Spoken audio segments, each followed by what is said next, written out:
What's going on, Canes fans? Welcome to Walking and Venting, episode number 6, which is quite fitting because the Miami Hurricanes are currently 6-0. That's right, undefeated, going into the bye week. And, apparently I didn't get the memo. It was upset Saturday yesterday. Bama goes down. Tennessee goes down. Other top 25 teams go down. But not the Miami Hurricanes. It might have only been a 1-point victory, but I'm telling you, win by 1 or 100, a dub is a dub. Welcome to the series where I walk along the edge of my property and we talk about a hot, sometimes controversial topic when it comes to the Miami Hurricanes. And just a fair warning, a lot of these so far this season have been more walking and celebrating.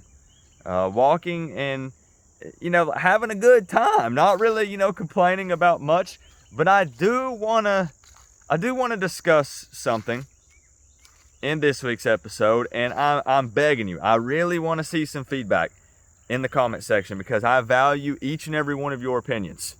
So please let me know. Let's chop it up. Let's talk about it. And the topic is this defense and what is going on with it, because this team comes out and, defensively speaking, playing some pretty darn good football the first 4 games in.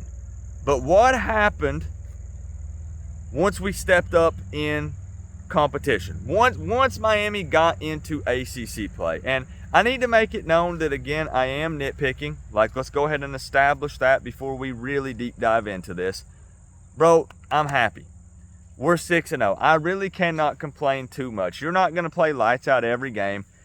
Not every game is going to be perfect. These guys are human. They're going to make mistakes. But if this team is going to be considered a championship level team, there are some things that are going to need to be fixed because Miami's not going to be able to hang with some of these big boys if the defense continues to play the way that they are. So what are the biggest issues, in my opinion? And again, provide some feedback here. Number 1 has to be just giving up too many explosive plays. We spent the entire week talking about how this Cal offense is far from explosive. That's the one thing that you could not say about this Cal offense, is that they were explosive. And we gave up a 57-yard pass, a 66-yard pass, a 56-yard pass, a 51-yard pass. Do I even need to continue? Gave up way too many explosive plays. And we did the same against Virginia Tech. And honestly, Miami has been doing that this season. But the level of competition was just so much lower that we really didn't notice it that much. We just, talent and athleticism-wise, it was a poor matchup for the other teams going up against Miami. But just giving up too many explosive plays. There's too much confusion on defense. Teams have started to figure out that you can, just do a lot of motion and you get a big chunk yardage play, go hurry up tempo, and we just look like a deer in the headlights, just lost. And that brings me to my next point, which is too much hero ball from everybody. Everybody's trying to make the big play, and it's causing guys to be out of position, like they're just do your job. And I know it's easy for me to say that as a fan watching on the television. I know, but I do think there's too much hero ball going on. Not every guy has to come out there and make the big play, which then now leads into my next point of what I think is a big issue, which is a fact. This is not even up for debate, and that is the tackling. The tackling. And I know, trust me, they've talked about it. Malinois in one of the interviews said, hey, we know the coaches are harping on it. They're putting a focus on it. They're talking about basics and fundamentals. But the tackling is just bad, and I don't know how you fix it.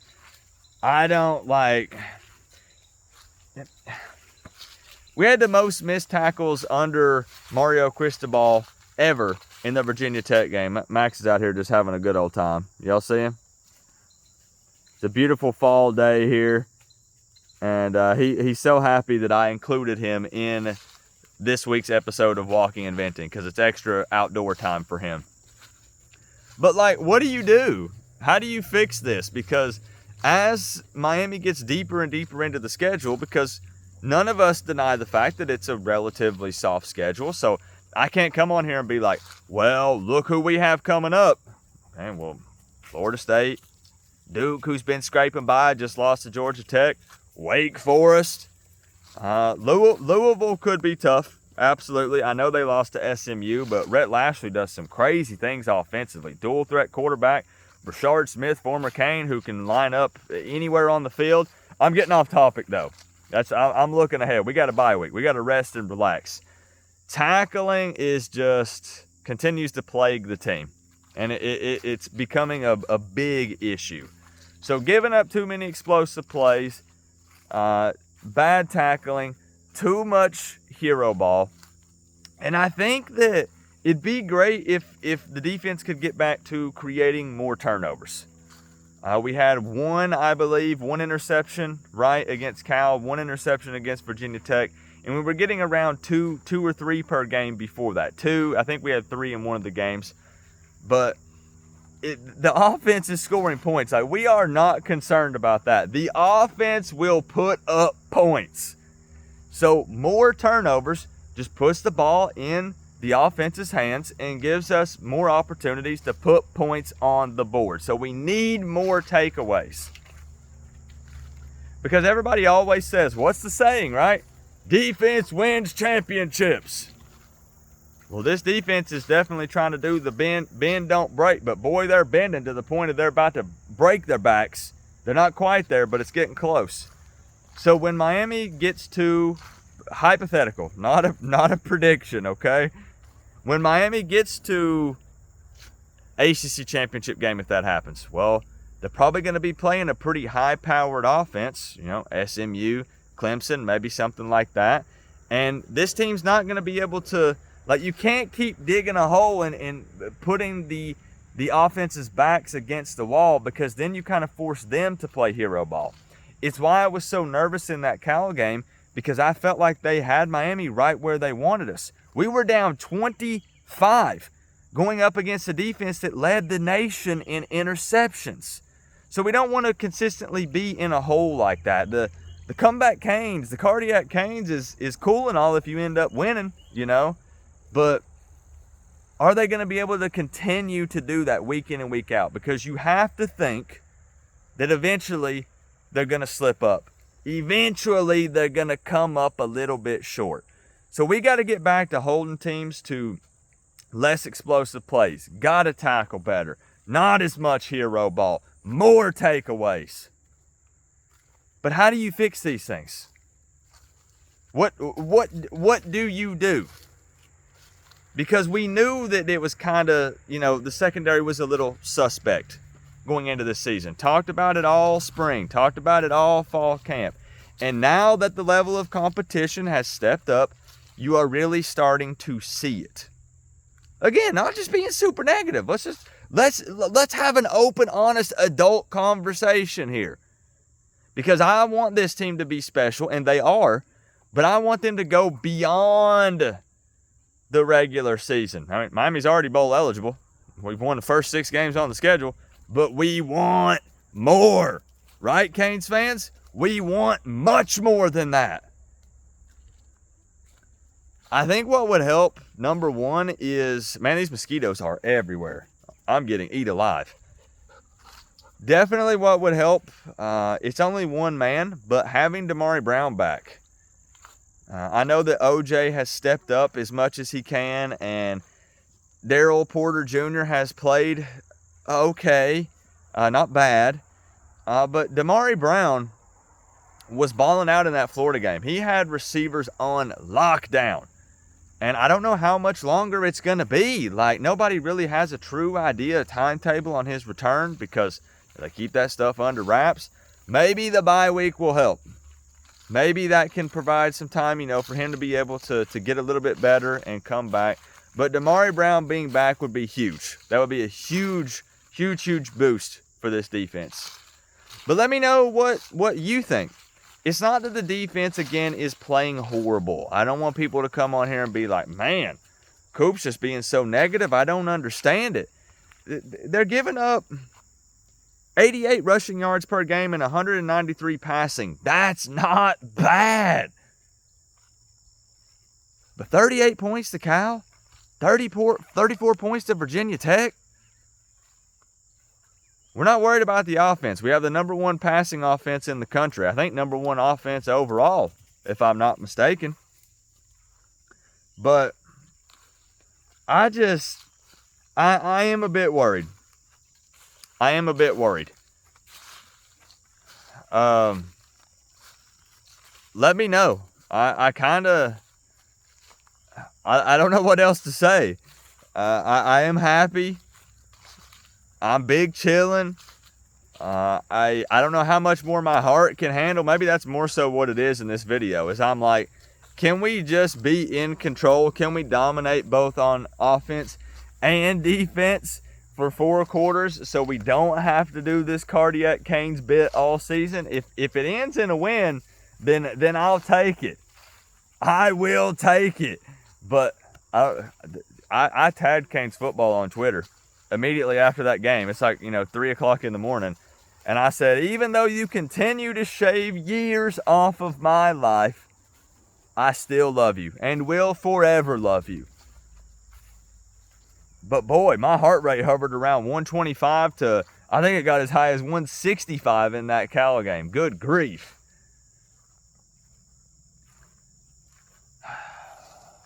Hey, maybe we were going to flip the motto. High-powered offenses win championships. Having a cold-hearted, cold-blooded killer at quarterback. I like the way that Cam Ward said it when they did the college game day stuff with the interviews. I know I'm shifting gears here a little bit, but we were harping on Cam so much in that first half. He barely had over 100 passing yards. He threw up that freebie pick for Cal, which ended up being a pick 6. But him being kind of just calm, cool, and collected did pay off. But he's vocal on the sidelines. He's hyping guys up. He came out and he said, I play with a lot of hate in my heart. He said, I've been disrespected my whole life, going all the way back to, the recruiting days, being recruited out of high school. Nobody gave him any respect. Nobody wanted to give him a shot. And now here he is, leading the 6-0 Miami Hurricanes. That at the time of filming this video is number 8. I don't know when the top 25 comes out where the Canes will be, but right now when I'm filming this, they were at 8 from Saturday. Leading an undefeated team. Everyone in the country's talking about Miami. He's on all these Heisman lists. And I love the way that he said that. He plays with a ton of hate in his heart. But he's also very calm, doesn't overreact. And speaking of hate, I didn't want to make a whole episode about hate. That's what we could end on. How about them hate watchers? Yo, everybody, Miami cheated again. Miami paid off the refs again. Miami needed help to win their second ACC game again. All these sites and Twitter accounts that are supposed to be unbiased, neutral, just, college football tweets, college football news. Why are y'all only posting hate tweets about Miami?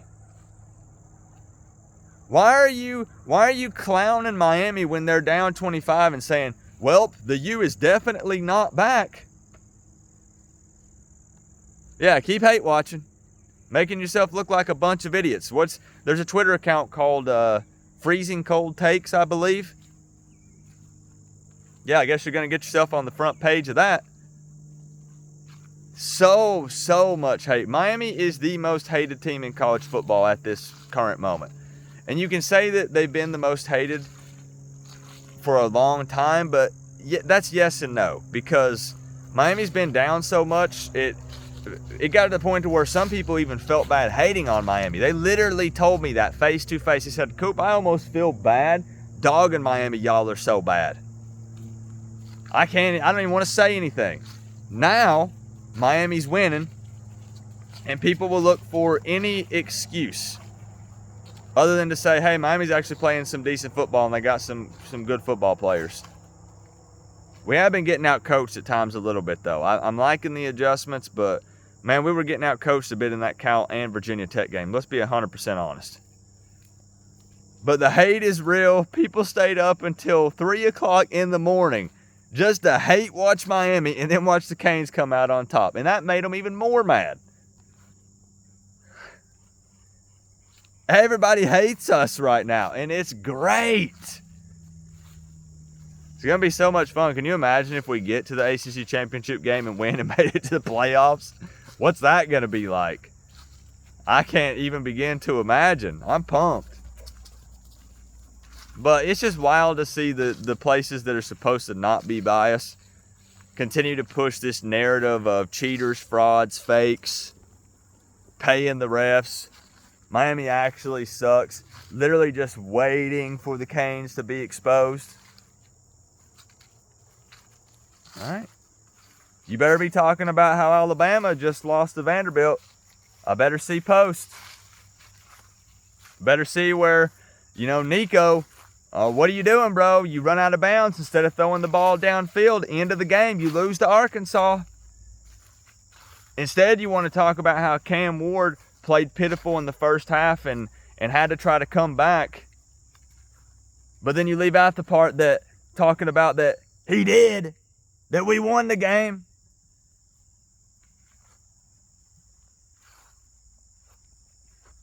I like, too, it seemed like whenever Miami was down, when they were scoring, they weren't really doing the touchdown celly as much. Did you notice that? Unless they just didn't show it on television. They were kind of locked in. And then once they retook the lead again, then they started hitting it again. I love the mentality this team has. And as I said, I'll end with this. As much as we sit here and we say, hey, the defense is struggling in these areas, there's things we can point about on the offense as well, but this was just focusing on the defense for this episode. Because I want to see if there's some areas that you guys see as well and how you think maybe they could address it or fix it.